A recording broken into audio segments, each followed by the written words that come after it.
Hola, ¿qué tal amigos de la orilla del miedo? En esta ocasión contamos la historia que nos hizo llegar un seguidor de nuestras redes sociales, quien nos ha pedido que guardemos el anonimato. Empezamos.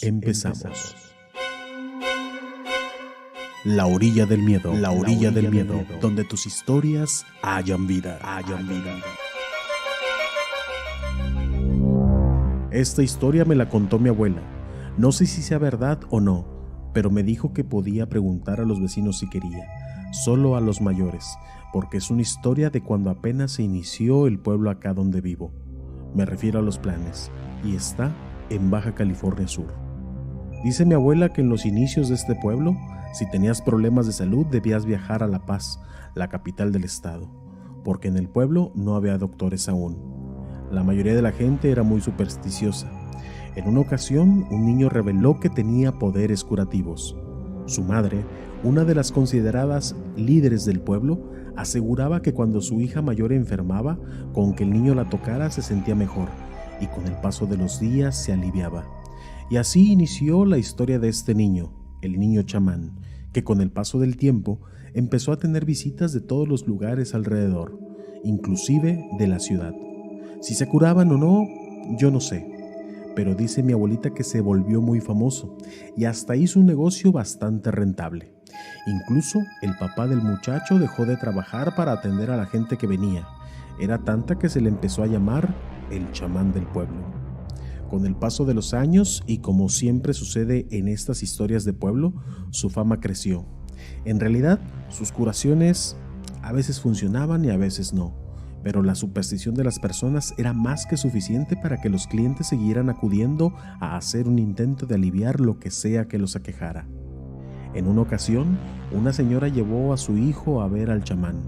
Tenía algo que no conocían y acudieron en busca de ayuda con él, con toda esperanza de que aliviara a su hijo.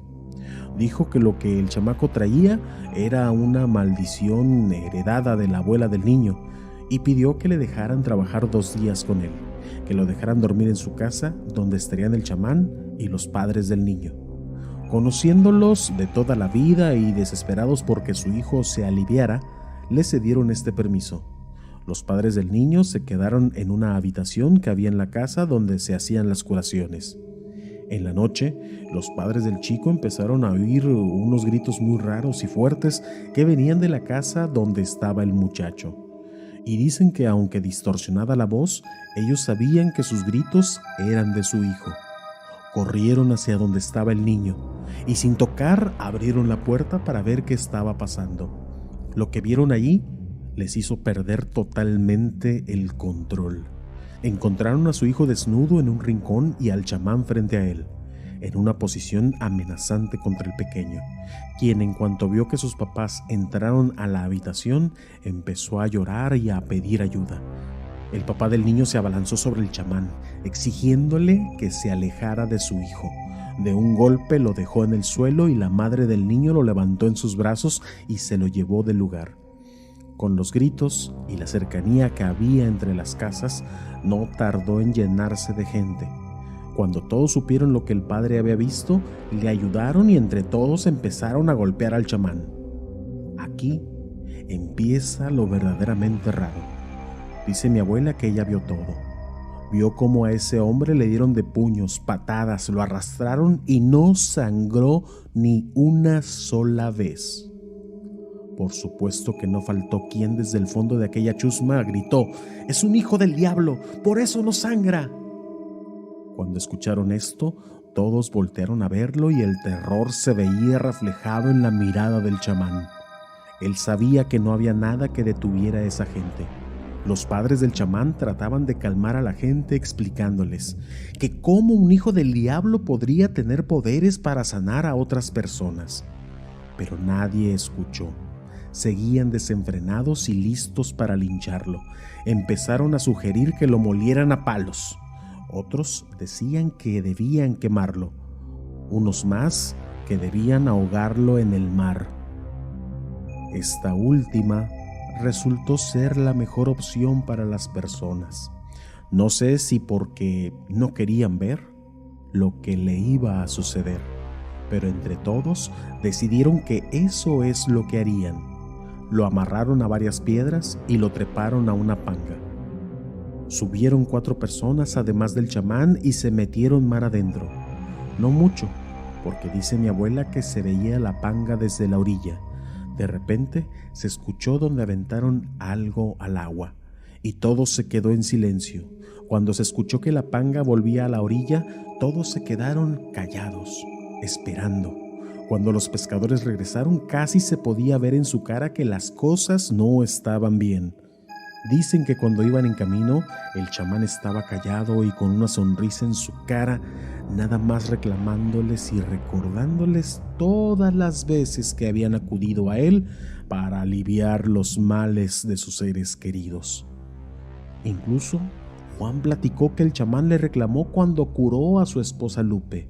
Les decía que se iban a acordar de él por el resto de sus vidas y que además era imposible que él muriera, que ya lo habían visto, no lo podían dañar.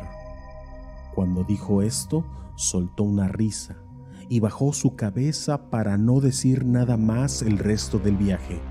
Los pescadores solo se voltearon a ver y dijeron: «Aquí mero». Apagaron el motor y cargaron al chamán entre 2 y lo aventaron al agua. Y como iba amarrado con piedras, no podía nadar, no podía flotar. Los pescadores cuentan que cuando lo soltaron se perdió entre la negrura del mar y de la noche. Pero casi inmediatamente vieron el lobo marino más grande que hayan visto en toda su historia dentro del mar. Era gigantesco. Dicen que le dio 2 vueltas a la panga y luego se asomó. Se les quedó viendo. Según ellos, la mirada de ese lobo era diferente, era casi humana y furiosa. Ellos juran que era el chamán. Al día siguiente, acordaron que para salir de dudas debían ir a buscar el cuerpo, debían verlo con sus propios ojos, contemplar la barbarie que habían cometido la noche anterior, porque si no, jamás descansarían. Fueron a buscarlo donde lo aventaron y no encontraron nada. No encontraron el cuerpo, no encontraron piedras ni cuerdas, simplemente nada.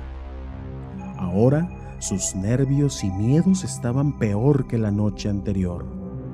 Han pasado muchos años y los viejos del pueblo siempre cuentan de manera recurrente la historia de coyotes solitarios y lobos gigantescos en la orilla de la playa que rodean mi pueblo. ¿Será verdad o no? Pero la gente de antes, la que se atreve a contar la historia, juran que es el chamán que aún vive y se niega a irse,